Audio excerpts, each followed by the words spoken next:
Hola a tots i totes! Sigueu benvinguts a Orienta, el teu canal d'orientació educativa. Jo sóc Luis Fallos, orientador educatiu a la Comunitat Valenciana. Comencem!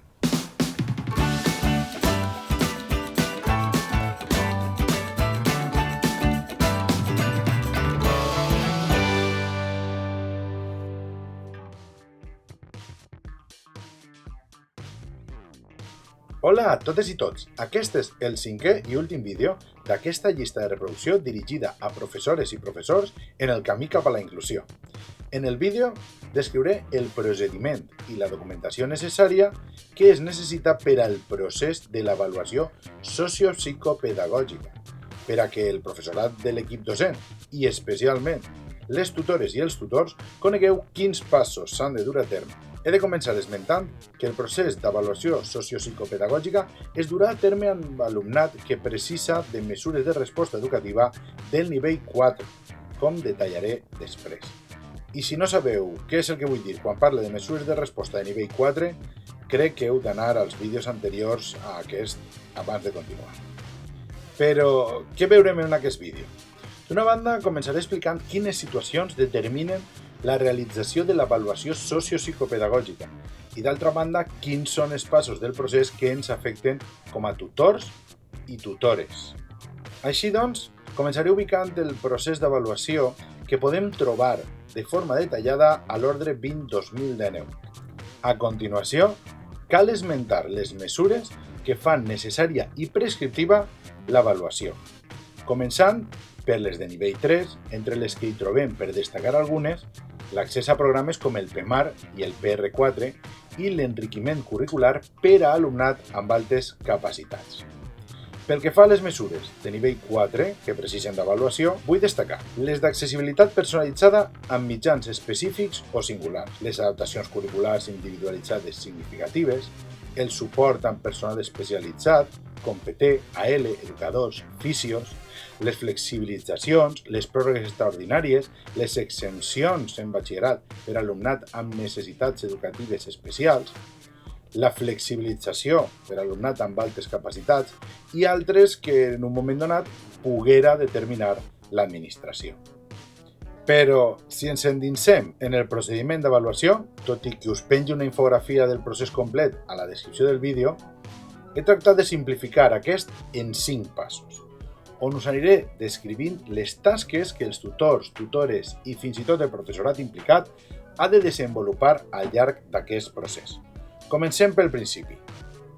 En primer lloc, i abans d'aquest primer pas, quan apareix un alumne o alumna que pot presentar alguna necessitat de suport educatiu o si detecta que pot precisar d'alguna mesura de resposta diferenciada, el tutor o tutora ha de ficar-se en contacte amb el servei especialitzat d'orientació.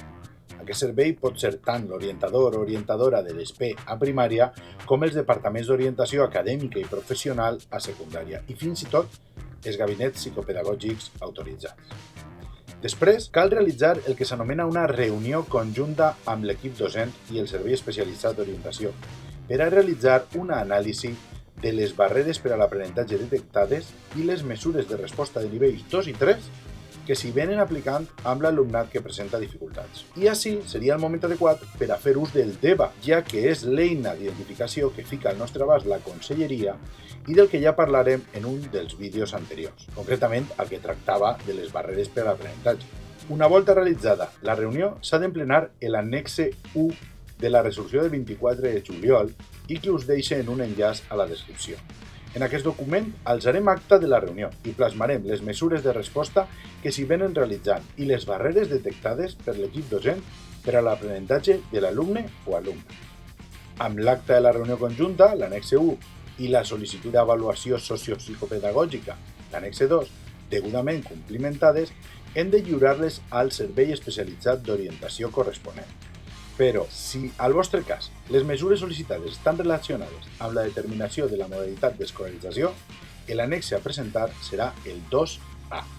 Començat el procés d'avaluació, encara ens queden algunes tasques com a tutors i professors.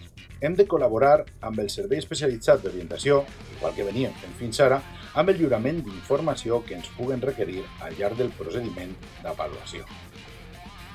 Una volta s'ha finalitzat aquest procediment d'avaluació i emès l'informe, s'ha d'informar a l'equip educatiu i al tutor-tutora de les conclusions i la proposta de mesures educatives, els suports que s'hi proposen i, si és precedent, informar sobre l'elaboració del Pla d'Actuació Personalitzat, el PAP.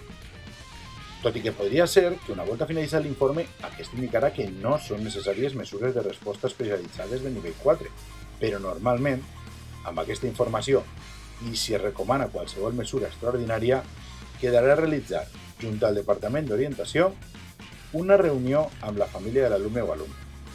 En aquesta reunió se'ls informarà de les conclusions de l'avaluació, de la proposta de les mesures educatives a prendre, etc. Ja que ha de ser la família qui, amb tota la informació al seu abast, qui acceptaran o rebutjaran aquestes mesures. Finalitzat el procediment i una volta estan en marxa les mesures de resposta previstes, és competència de l'equip docent revisar el seu desenvolupament i avaluar si són efectives per a fer les modificacions o els ajustos pertinents. I fins ací, aquest 5è vídeo d'aquesta col·lecció del camí cap a la inclusió per a docents. Espero que us hagi sigut útil i espero veure-vos en els propers vídeos. Si teniu preguntes o dubtes, fiqueu-vos en contacte amb els vostres orientadors o orientadores o podeu deixar-me'ls als comentaris del vídeo i us els tractaré de contestar tan aviat com em siga possible. Moltes gràcies. Recordeu, si us ha agradat i us ha sigut útil, subscriure-vos al canal i fer clic a la campaneta per rebre notificacions. També em podeu trobar a Twitter en @canalorientat i en Instagram com a canalorientat. Moltes gràcies a tots i totes i fins el proper vídeo. I no oblideu fer bondat.